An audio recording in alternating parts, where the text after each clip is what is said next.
They're only asking us to look for one guy at this point. So based on the sort of, I won't say the amateurish, but maybe that's the right word, the way the bombs are built, they're not bad. Don't get me wrong. They could have killed a lot of people.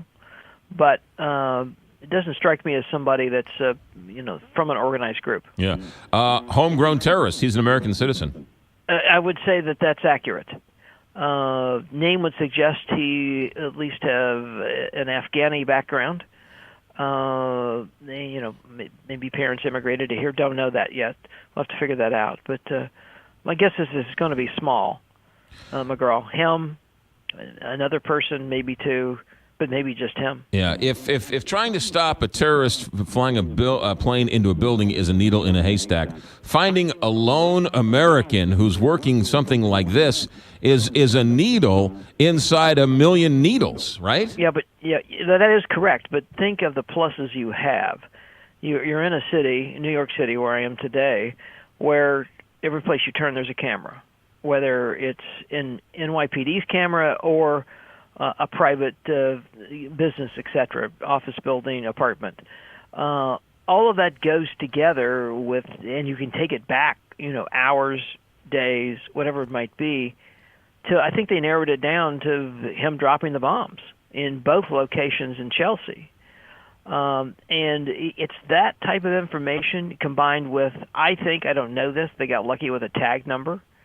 And then that led to cell phones, and then that led to identifying him. My guess is they've known about him for several hours and did look for him, couldn't find him, so they're asking us to help. Yeah, that's an interesting part. They have, this is information they've released, and you're saying that they've released it specifically for that purpose. Exactly. I mean, here's how fugitive investigations go. You try to find them yourself because you want to catch them, surprise them, because you may get more evidence. You may catch other people, etc. If that doesn't work, but in a case like this, you desperately want this guy in custody just because he's so violent, you're going to ask for the public's help, just like in the Boston Marathon bombing.